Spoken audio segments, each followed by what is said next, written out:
thing that's driving me crazy. So many things are using the letters AI so vaguely. It's like saying now with added data. It's like the word data is very gluten free. With more data. It's gluten free. It never had gluten to begin with, though.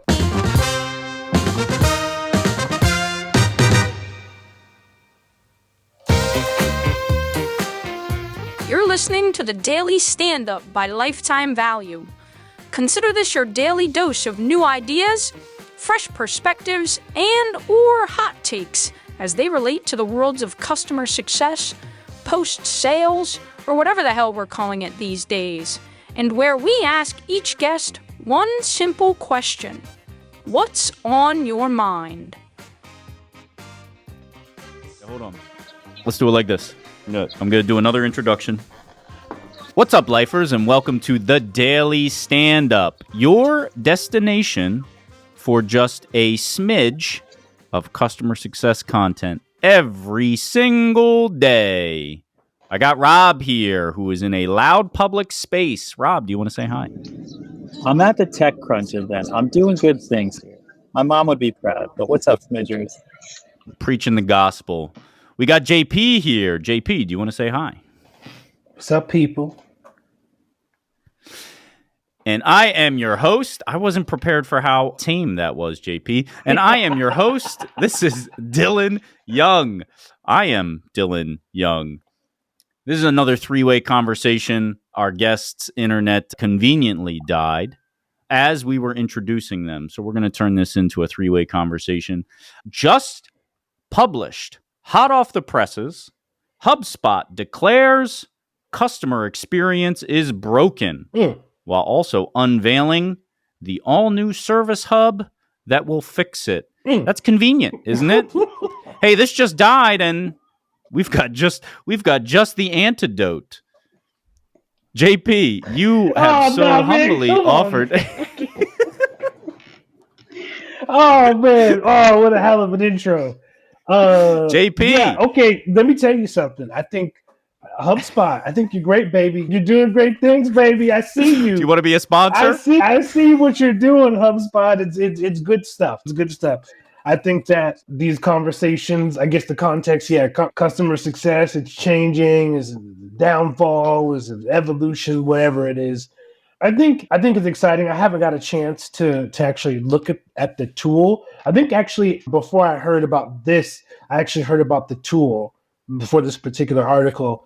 And I was curious about it because, it's okay. Now you actually have something specifically for customer success managers to use. And I was reading through it, and it's like a lot of people, I think, see that there's this group of pain points with customer success managers to, quite frankly, just be more organized and try to provide something more convenient to do, which usually, I will say, this does feature AI, which now is starting to become standard with everything.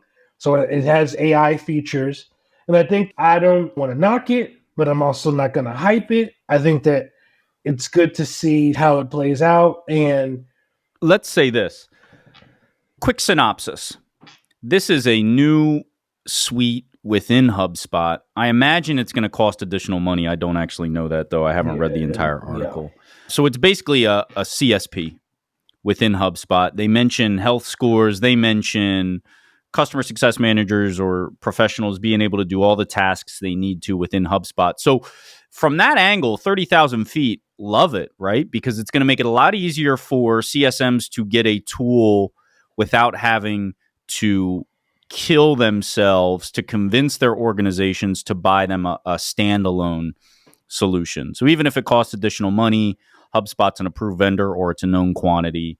So you mentioned the AI stuff, and what it says is it will draft AI-generated summaries, transcripts, and next steps after every call. So that's not even new. There's a ton of tools out there that already do this, and I think we should probably move past this idea of, oh, that's newfangled. I think that's just going to be the reality going forward, is we're going to try to employ AI to do some of that really low-value junk in just about every tool that's out there going forward. So that was a huge interruption over what you were saying, JP. I don't know if you had any other thoughts. No, I think I think that even though it's a smaller byline, Dylan, I think you hit the nail on the head that AI is going to come standard now with things.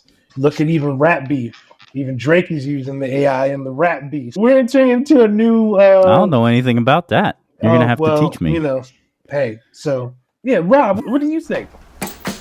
What's up, guys? It's Dylan here, and I just want to let you know we want to hear from you. So if you're listening to this podcast and you've got an opinion to share, please reach out. You can find any one of the three of us on LinkedIn. Just slide into our DMs. You can also email us at hello@lifetimevaluemedia.com, and we can walk you through the process of becoming a guest. If you want to share an opinion but you don't want to be recorded, you can also email us at that same email address, hello@lifetimevaluemedia.com, and simply put your opinion in the body of the email. We'll read it out loud, and we'll share our opinions back with you. If you want to have your voice heard, but you don't necessarily want to be recorded, you can navigate to lifetimevalue.show, and in the bottom right-hand corner is a microphone. That microphone, if you click it, will allow you to record a voice memo that goes directly to us. We'll play that on the podcast, and we'll share our opinions back with you. Bottom line, we want to hear from you in any capacity you're comfortable with, so please get in touch. Yeah, I'm trying to think about it more specifically. I'm trying to get under the hood and understand what does this really actually bring to the table that hasn't already been brought in.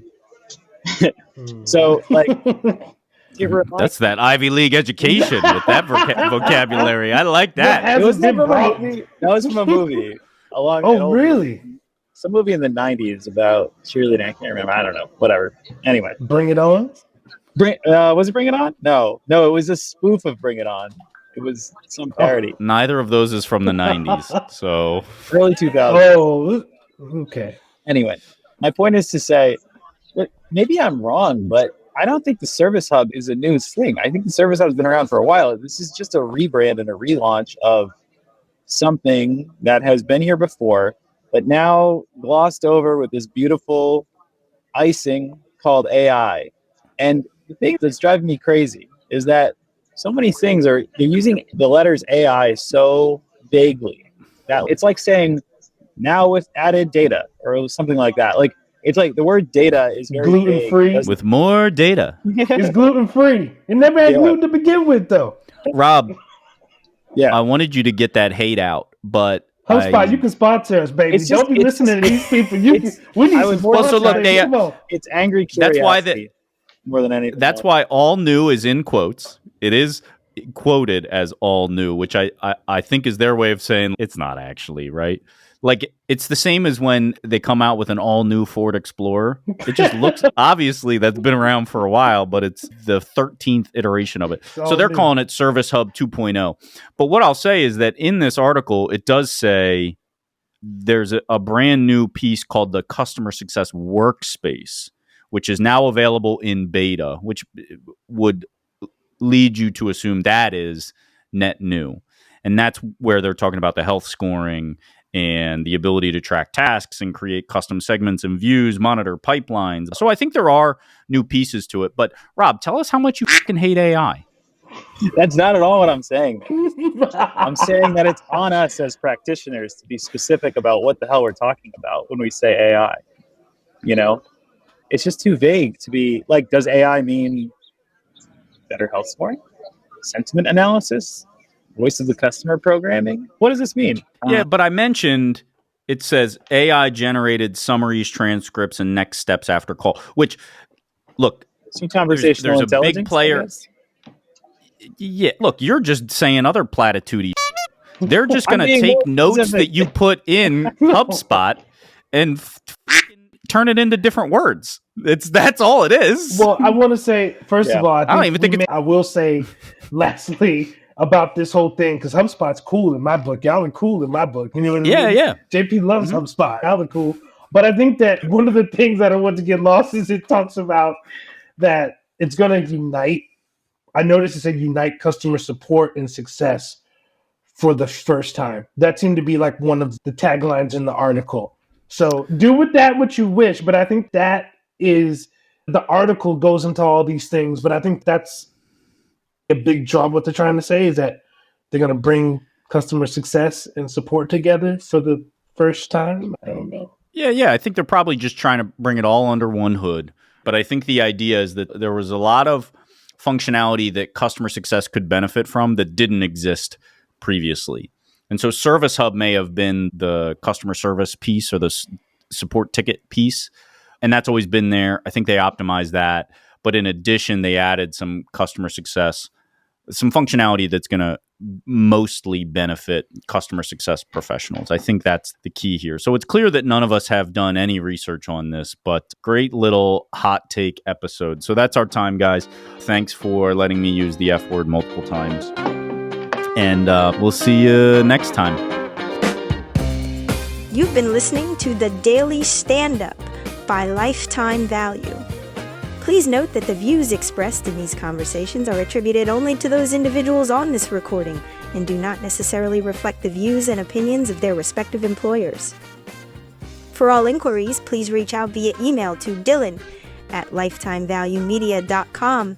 Find us on YouTube at Lifetime Value and find us on the socials at Lifetime Value Media. Until next time. Hey folks, it's Dylan here. Thank you for tuning in as always. Now I've got a favor to ask of you. If you've made it this far, hopefully it means you like what we're doing with our program. So I'm asking you to please give this a like and a follow or a subscribe and leave a comment too. Your likes and your follows and your subscriptions, they allow us to keep doing what we're doing and reach a larger audience. Your comments help us make sure that we're making the best content for you. Best of all, it's free besides a few moments of your time. Thank you again for following along and we'll see you next time.